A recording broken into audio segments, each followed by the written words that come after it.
You change your reality not by trying to change it, but by changing your state of being.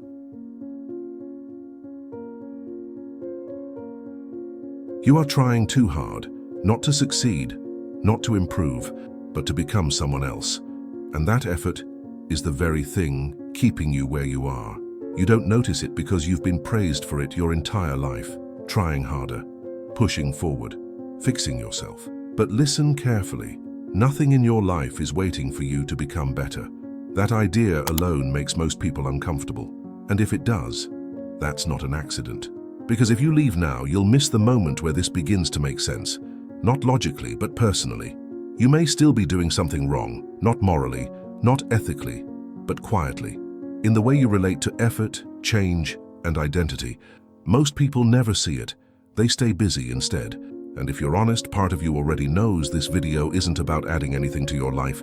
It's about removing something you didn't realize you were carrying. What if the problem was never that you weren't doing enough, but that you were doing it from the wrong place? You were taught that reality responds to effort, that improvement earns results, that change requires force.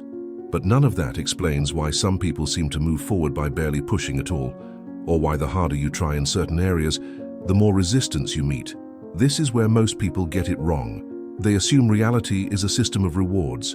That if you behave correctly, believe correctly, struggle correctly, something will eventually give. But what if reality doesn't reward effort? What if it reflects alignment? Not belief, not positivity, not discipline, something quieter, something internal. And if you misunderstand this, everything else collapses. Because once you see it, you can't unsee it. And once you can't unsee it, the old way of trying feels exhausting. But we're not going to explain that yet. For now, just notice something simple. There are moments in your life where things flowed, not because you planned them, not because you earned them, but because you weren't in the way. And there are moments where nothing moved, no matter how much effort you applied. That difference matters more than you think, but don't rush to define it, because the mind wants to grab this idea and turn it into a method, and the moment it does, the point is lost. You were never meant to remember everything. Forgetting wasn't a mistake, it was intentional. If you remembered who you were too clearly, this experience wouldn't work. You wouldn't question yourself. You wouldn't explore. You wouldn't choose. You'd just know. And knowing removes contrast. Contrast is why you're here. That's why this feels subtle. That's why it doesn't shout. Truth rarely does. Most people think awakening looks dramatic, like a sudden shift, a collapse of illusions, a big realization. But real change doesn't announce itself. It feels like something quietly stops fighting. And that's unsettling. Because if you're not fighting, what are you doing? This is where misunderstanding begins. People hear ideas like this and assume it means passivity, giving up, doing nothing. But that's not what's being pointed to. What's being pointed to is coherence, not belief, not effort, not control. Coherence is when what you think, feel, and do are no longer arguing with each other. Most suffering isn't caused by pain. It's caused by contradiction. You say you want one thing, you act as if another is safer. You feel stuck between the two. That tension is what drains you, not the circumstances. And if you misunderstand this, everything else collapses. Now pause for a moment. Think of an area of your life where things feel heavy, not dramatic, just heavy. That weight isn't punishment, it's feedback, but not the kind you were taught to look for.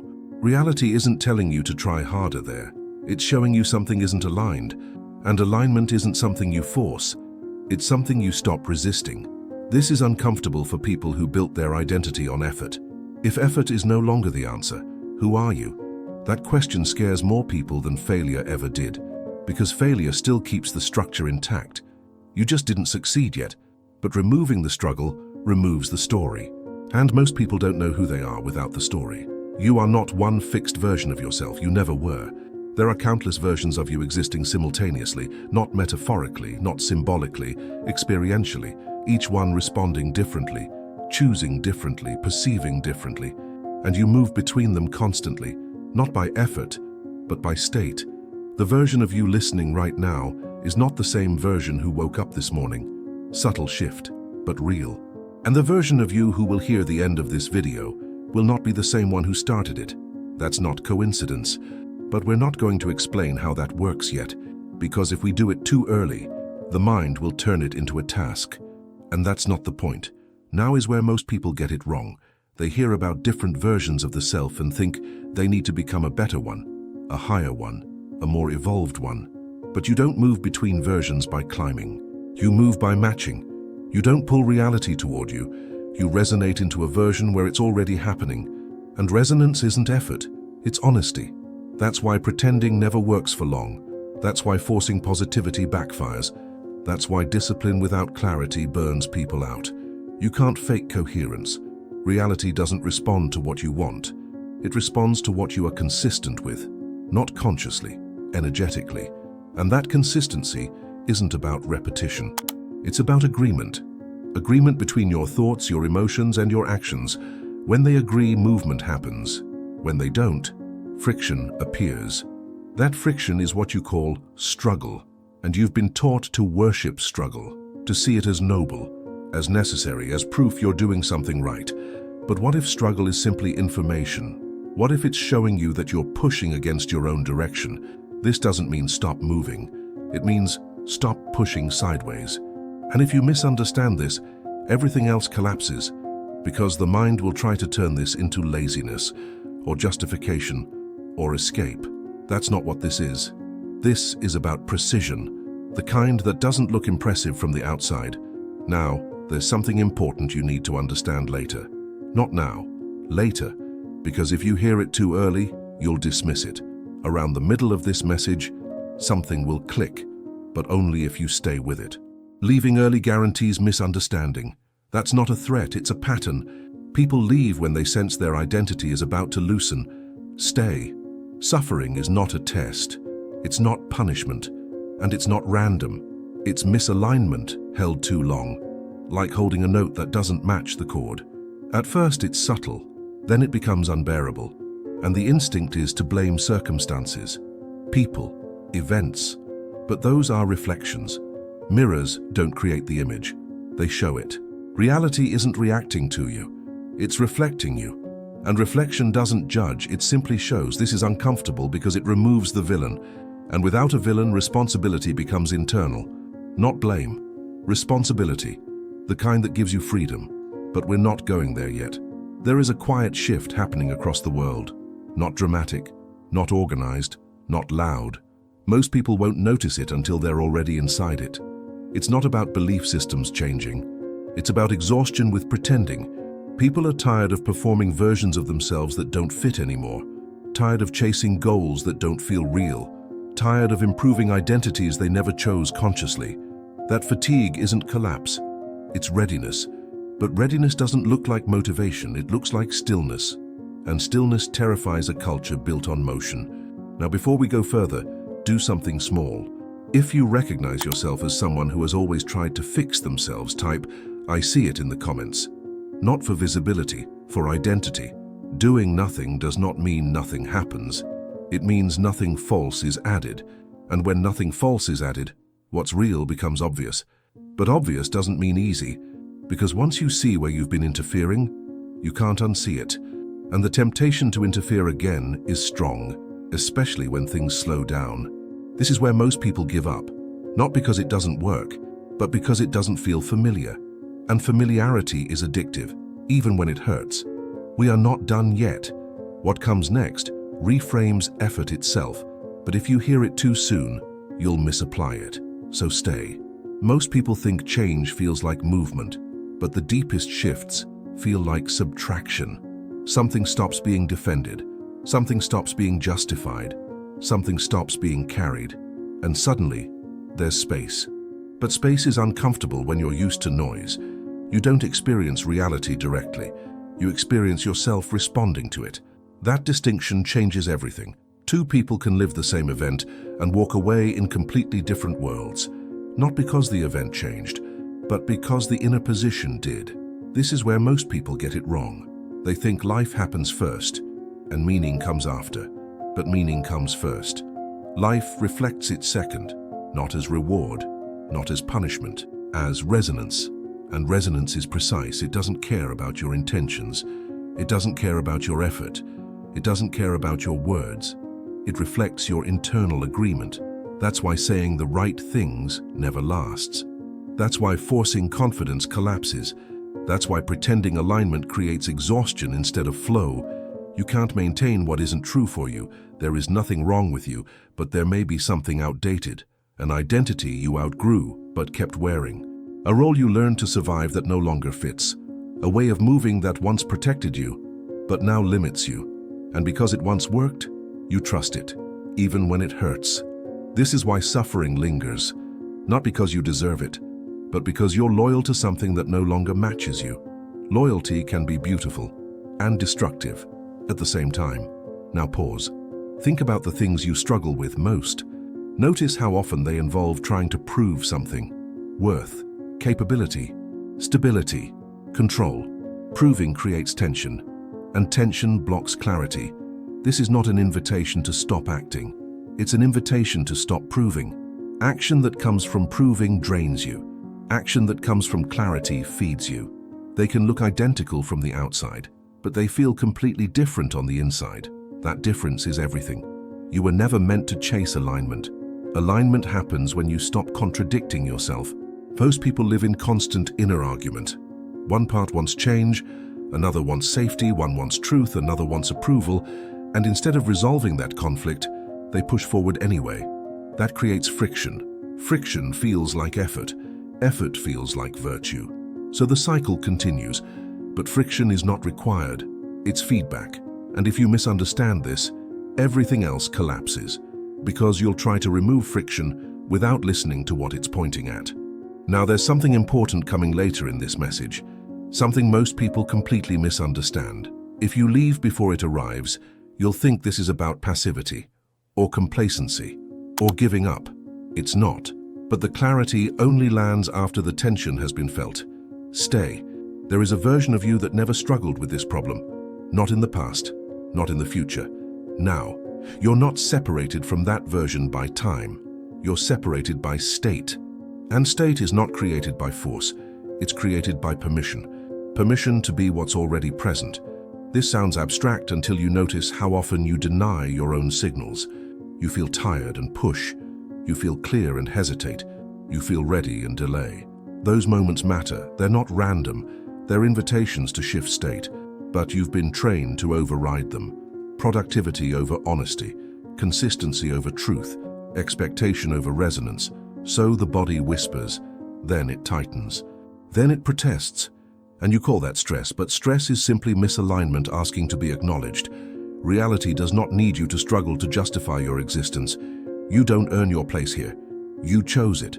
And choice implies trust. Trust in yourself.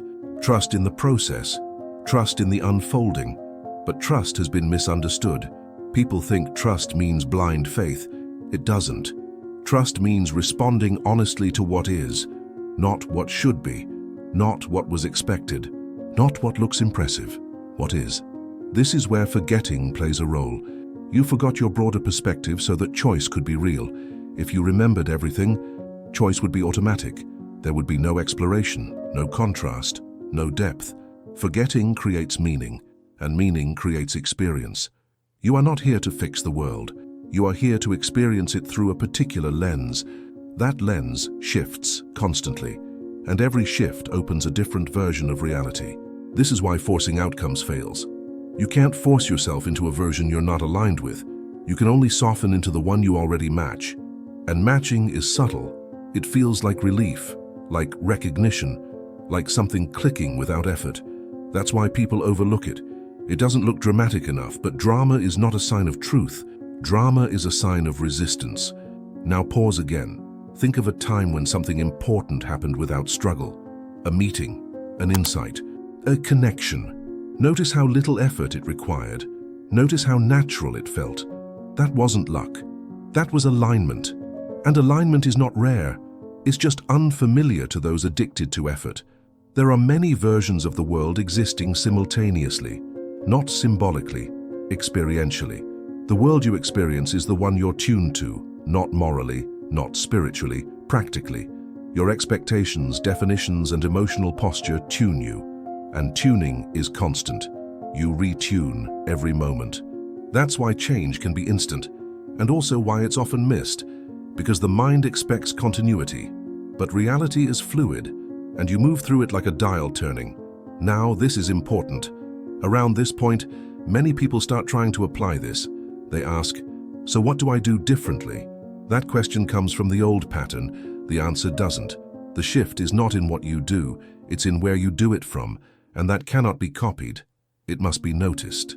That's why this message isn't teaching, it's pointing. And if you misunderstand this, everything else collapses, because you'll turn it into another method, and methods don't reach this layer. The world is not waking up loudly. It's waking up quietly, in moments of disillusionment, in loss of interest, in boredom with old goals. People think something is wrong when motivation fades.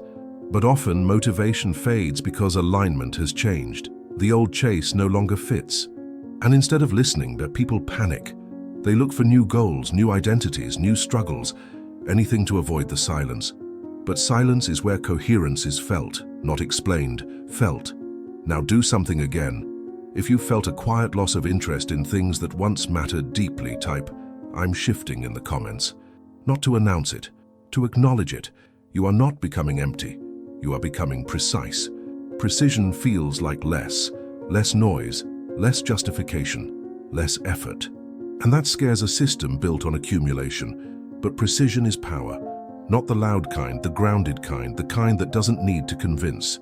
Now there's another moment coming later in this message that changes how all of this integrates. If you leave before it, you'll think this was just philosophical reflection. It's not. Something practical emerges, but only after the old reflex dissolves. Stay. Nothing needs to be forced into place. What fits arrives when resistance drops. Not because you deserve it, but because there's nothing blocking it. Blocks are not obstacles, they're contradictions, and contradictions resolve through honesty, not effort. This is where most people feel exposed, because honesty requires admitting that some of your striving was fear in disguise, fear of stillness, fear of not knowing, fear of not being needed.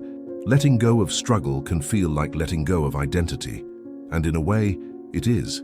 But what remains is quieter and far more stable. We are not done yet. What comes next touches the core of self-mastery without control, and if you hear it too soon, you'll resist it. There is a moment when control quietly fails. Not dramatically, not publicly, internally. You realize that managing yourself no longer works.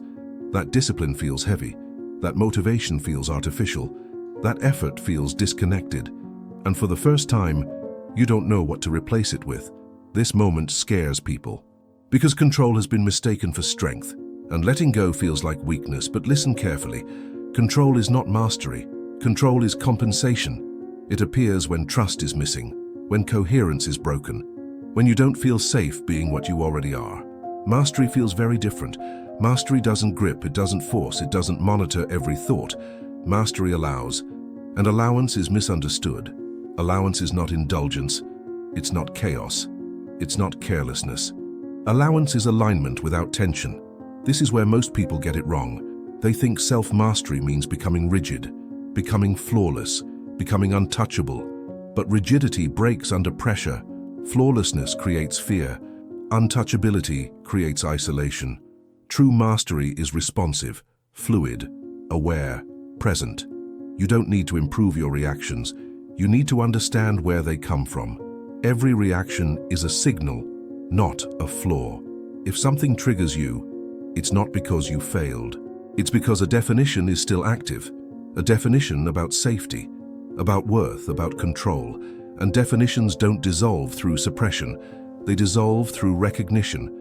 The moment you see a reaction clearly, without justifying it, without judging it, it loosens. That loosening is power, not dominance, not superiority, clarity. Now pause. Think of something that still pulls you emotionally, something that irritates you more than it should, or scares you more than it logically makes sense. That reaction is not random, it's a doorway, but most people slam the door shut by labeling the emotion as wrong. Wrong emotions don't disappear, they go underground, and underground pressure eventually erupts. That's why people who appear controlled often explode later. That's not mastery, that's delay. Self-mastery is not about preventing emotions, It's about not being confused by them. Emotion is energy moving through definition. When the definition shifts, the emotion changes automatically. No effort required. That's why forcing calm never works. That's why pretending confidence feels hollow. You can't command emotion, but you can understand it. And understanding dissolves resistance. Now this is important. Around this point, many people think they've already grasped the message. They haven't. What's coming next reframes responsibility itself. If you leave before it, you'll either blame yourself unnecessarily or absolve yourself prematurely. Both are distortions. Stay. Responsibility is not blame. Responsibility is ownership of perception. You don't control events. You don't control others. You don't control outcomes. But you do participate in how reality is interpreted.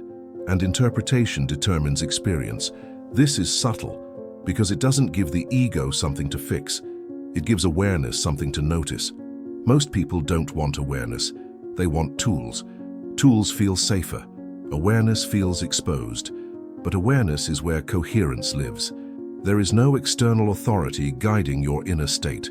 Not circumstances, not people, not even teachings. They can point, they can reflect, they can resonate, but they cannot choose for you. Every moment you are choosing a version of yourself, not consciously, but consistently. And consistency creates identity. This is where parallel versions become relevant, not as theory, as experience. Every choice, every reaction, every interpretation aligns you with a version of yourself where that choice is natural. You don't jump timelines, you slide states. And sliding states feels like mood shifts, perspective changes, sudden clarity or sudden heaviness. You don't need to chase a better version of yourself. You need to stop holding on to versions that no longer fit. That's it. That's the discomfort. Letting go of who you thought you had to be, who you learned to be to survive, to be loved, to be accepted. Those versions were not mistakes, they were adaptations. But adaptations are temporary by nature. Keeping them too long creates friction. That friction is what you call inner conflict. Now pause again. Ask yourself quietly, what am I still trying to be that no longer feels natural? Don't answer it mentally. Feel it. The body knows before the mind does. Tightness, resistance, fatigue. Those are signals, not problems. Self-mastery does not require you to remove fear. It requires you to stop obeying it blindly. Fear is information, not instruction. Fear tells you where identity is attached, where definitions are rigid, where trust is thin. Listening to fear doesn't mean following it. It means understanding what it's protecting. Often, fear protects an outdated self-image, one that once kept you safe. Thank it, then release it. Release is not force. Release is permission to update. Now, this is where most people hesitate, because letting go feels like loss. But what's actually lost is tension. What's gained is flexibility. There is nothing wrong with wanting improvement, but improvement that comes from rejection creates division. Improvement that comes from clarity creates flow. If you're trying to fix yourself, you're starting from the assumption that something is broken. That assumption colors everything. What if nothing is broken? What if something is simply misaligned? Alignment doesn't need fixing, it needs honesty. Honesty about what fits now. Not yesterday, not tomorrow, now. This moment, this version. The quiet awakening happening globally is not ideological. It's experiential. People are tired of pretending alignment they don't feel. Tired of chasing goals that no longer resonate. Tired of effort without meaning. This tiredness is not failure. It's discernment emerging. But discernment requires stillness. And stillness is unfamiliar. That's why many people feel lost during transitions. They're not lost. They're between identities. And being between identities feels empty.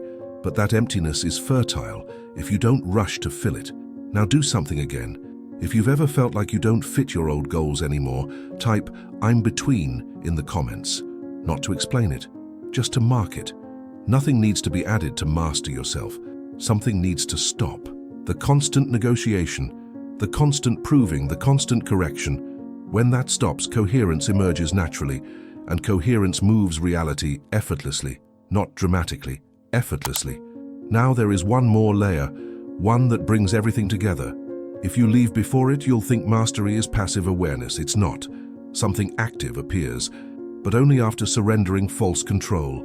There is a point where nothing new is added, no insight, no explanation, no breakthrough, only recognition. And recognition feels strangely ordinary.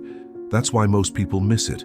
They expect fireworks, they expect certainty, they expect something to finally feel finished, but nothing here is meant to finish. What you have been searching for was never missing. It was covered by effort, covered by correction, covered by the idea that you needed to become something else. And once that covering loosens, what remains doesn't need instruction. It knows. This is where misunderstanding becomes dangerous. If you think this means do nothing, you'll drift. If you think this means everything will happen for me, you'll wait. Neither is true. What actually happens is simpler. Action becomes honest, not strategic, not compensatory, not reactive, honest. And honest action is efficient without trying to be. This is the moment many people leave, and when they do, they assume the message was incomplete. It wasn't.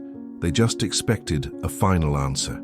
There is none, because answers belong to questions, and questions dissolve here. What replaces them is orientation, a quiet knowing of where you are aligned now. Not forever, not perfectly, now. And that is enough. If you leave before feeling this, you'll think mastery is passive awareness. It's not. It's responsiveness without resistance. That's the distinction. You are not here to hold a state permanently. States move. You are here to stop resisting movement. Resistance creates effort. Movement creates flow. Flow does not mean ease at all times. It means coherence at all times, even when things are intense, even when choices are uncomfortable, even when clarity requires letting go. Coherence doesn't promise comfort. It promises truth, and truth feels clean. Now pause. Notice how much effort it takes to pretend certainty. Notice how heavy it feels to defend an identity that no longer fits. That weight was never required.